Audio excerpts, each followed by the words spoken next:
Bonjour à tous, il est député maire de Montereau, en Seine-et-Marne. Il a été secrétaire d'État à l'Outre-mer dans le deuxième gouvernement Fillon. Depuis le retrait de Jean-Louis Borloo, il est le président par intérim de l'UDI. Et il vient de sortir un ouvrage intitulé « Marine Le Pen arrivera au pouvoir, sauf si ». Le « sauf si » est important. Bonjour Yves Gégaud. Bonjour. Qu'avez-vous pensé du plaidoyer pour l'Europe de Manuel Valls hier soir sur TF1 ? J'ai l'impression que tant le Premier ministre que le Président de la République, dans sa tribune la semaine dernière, font des séances de rattrapage. Ils ont tellement peu cru en l'Europe, tellement peu investi dans l'idée européenne qu'à la veille des élections, face à ce que nous prédisent les sondages, méfions-nous d'ailleurs des prédictions des sondages, ils tentent de petites séances de rattrapage. Tout ceci ne va pas déclencher grand-chose chez les Français, malheureusement. Ce que nous disent les sondages, c'est un FN qui serait peut-être le premier parti de France à l'issue de ces élections. Est-ce qu'à 2 semaines du scrutin, on n'a pas tort de résumer ce rendez-vous électoral à un combat contre le FN? Au lieu d'expliquer les enjeux de la construction européenne, on se limite très souvent dans le débat politique aujourd'hui à un combat contre Marine Le Pen et le Front National. Oui, c'est vrai. D'abord, le FN ne sera pas le premier parti de France.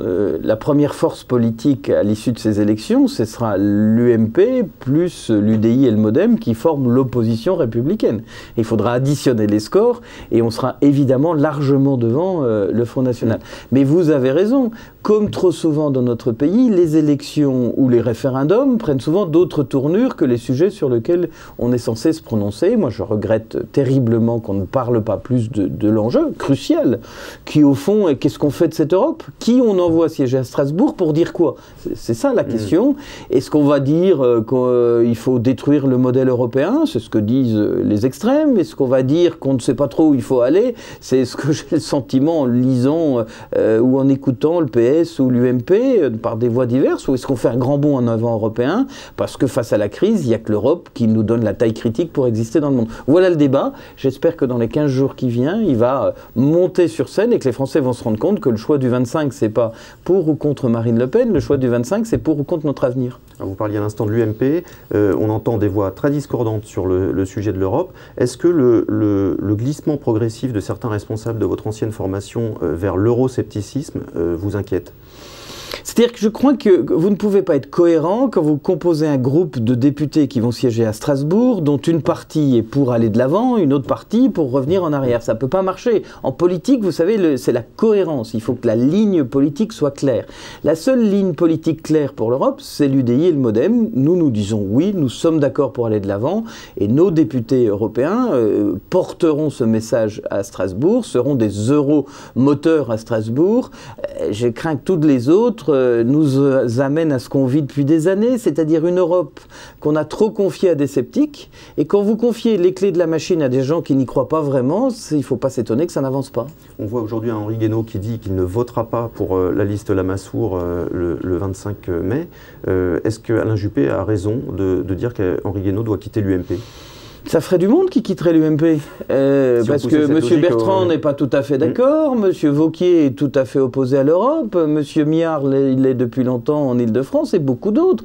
Donc si l'UMP se met à dire tous ceux qui sont des eurosceptiques doivent quitter l'UMP va se fracturer en deux, ce qui est pas un souhait. Non, au fond, la cohérence du positionnement pro-européen, il est chez nous. C'est d'ailleurs pour ça que nous avons fait une union avec le MoDem et pas avec l'UMP sur ce sujet, parce que nous sentions bien ces lignes de fracture, et c'est pour ça que nos eurodéputés, si les Français se mobilisent pour en élire le maximum, seront moteurs d'une Europe qui va de l'avant et qui nous protège plus, plutôt que spectateurs de conflits internes qui ne se résoudront pas. Alors comme tous les responsables politiques, vous serez cette semaine conviés à l'Élysée pour parler de la réforme territoriale. Sur le fond, sur la forme, comment abordez-vous ce grand rendez-vous, cette réforme des territoires que vous appelez de vos vœux ? Bon, c'est très simple. D'abord, pourquoi le président de la République n'a pas mis ça dans ses objectifs dès le début de son quinquennat? On peut s'interroger. Il nous a même fait voter des textes qu'il est en train d'effacer. Je pense à la réforme des cantons qui a été votée il y a quelques mois. Je pense aux lois de décentralisation qui sont venues perturber les 2 premières années. Bref, aujourd'hui, le président nous dit qu'il faut une simplification territoriale. À l'UDI, nous sommes d'accord. Il faut une simplification territoriale. Mais la façon dont les choses sont engagées, la méthode pour y parvenir ne nous nous convient pas. Nous avons écrit au président de la République pour lui dire qu'il fallait faire les états généraux des territoires. Après tout, le chef de l'État, quand il veut faire des réformes économiques, réunit les partenaires sociaux. Et il s'en honore en disant, vous voyez, je fais de la concertation avec les partenaires sociaux. Quand il s'agit de réformer les territoires, réunissons les partenaires territoriaux pour avoir au moins une démarche de concertation, pour mettre de l'ordre dans cette idée. Quelle est cette réforme? Qu'est-ce qu'on va faire des fonctionnaires des conseils généraux, par exemple? Il y a beaucoup de gens qui s'inquiètent sur ce sujet. Quel est le calendrier réaliste? Comment il permet de dérouler les élections locales sans changer les élections au gré de circonstances politiques? Reporter d'un an, comme c'est le cas pour les prochaines Reporter régionales. les élections d'un an pour des convenances personnelles, ça apparaît comme étant une petite manœuvre politique. La réforme territoriale mérite mieux. Donc nous demandons des états généraux dès le mois de juillet, un peu de concertation, ça fait jamais de mal, un peu d'ordre dans ces idées, c'est toujours mieux, un calendrier, un agenda. À partir de ce moment-là, on y verra clair. Pour l'instant, c'est flou. Mais sur le fond, qu'est-ce que vous attendez de cette réforme? C'est la suppression pure et simple d'un échelon régional, au départemental? Qu'est-ce qui aurait votre préférence? Moi, je n'ai pas de dogmatisme. Il y a trois objectifs à l'UDI que nous avons sur cette idée de la simplification territoriale. Premier objectif, moins de dépenses publiques par moins d'administrations qui font la même chose sur le territoire. Deuxième objectif, plus de simplicité dans l'organisation territoriale, que le citoyen comprenne qui fait quoi sur ce sujet, et cette idée de simplification, elle est très forte. Et puis troisième objectif, il est clair, une France qui respire mieux, qui est plus efficace, parce que l'efficacité territoriale, elle est importante, et qu'aujourd'hui, quand vous êtes maire comme moi et que vous voulez porter n'importe quel projet, il faut attendre d'être subventionné par le département, par la région, par l'État, voire par l'Europe. Tout ça vous fait perdre des années, les choses n'avancent pas. Donc simplicité, économie, efficacité, voilà en gros les trois thèmes de la réforme. Si le président de la République nous présente des choses claires qui vont dans ce sens-là, nous accompagnerons ce mouvement. Si, comme c'est le cas aujourd'hui, c'est le flou et c'est juste un petit coup politique pour la fin du quinquennat de François Hollande, ce ne sera pas à la hauteur et il ne faudra pas compter sur nous. Sur ce sujet, une fois de plus, le débat politique est assez désespérant parce que voilà une réforme qui bénéficie du soutien de l'électorat, majoritairement, une réforme qui a été voulue, qui est réclamée depuis l'UMP et l'UDI depuis longtemps. On s'aperçoit aujourd'hui que la droite est vent debout, d'ores et déjà, contre les propositions qui sont formulées. Est-ce qu'on ne peut pas sortir de ce débat stérile une fois pour toutes? Mais nous le proposons. Quand nous disons les états généraux, c'est de mettre tout le monde autour d'une table, les acteurs, les partis politiques, d'essayer de dégager du consensus. Mais dire qu'on est pour une réforme, qu'on est pour la simplification territoriale et dire au gouvernement voilà la méthode pour y parvenir, c'est pas attentatoire au bon sens, tout au contraire. Si le gouvernement arrêtait de travailler par coup à coup, par petits coups politiques, si les réformes n'étaient pas annoncées au gré des interventions télévisées de tel ou tel, si on avait une idée un peu d'un calendrier, d'une clarté, on avancerait. Je crois que sur les objectifs, on peut faire du consensus. C'est sur la façon d'y parvenir. Alors après, il y a deux types d'opposition. Il y a effectivement une opposition systématique.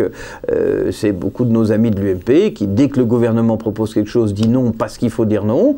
Nous essayons, nous, tout en étant très clairs sur notre positionnement, nous sommes dans l'opposition, nous ne sommes nulle part ailleurs, mais quand il y a des enjeux aussi importants que les économies sur la dépense publique ou la simplification territoriale, de dire on est prêt à participer, pour peu qu'on nous apporte des choses un peu cohérentes et construites. Pour l'instant, on en est loin. Rapidement, Yves Jégo, la succession de Jean-Louis Borloo se décidera à l'automne, en octobre prochain. Est-ce que la famille centriste échappera à une guerre des chefs? J'espère, parce que le centre est mort des guerres des chefs successives, des guerres de personnes qui ont fait éclater par petits morceaux le centre qui est devenu une archipel d'îlots. Jean-Louis Borloo a eu la force de réunir la famille centriste autour de l'UDI, de créer un lien avec François Bayrou pour le réanimer à cette force centrale.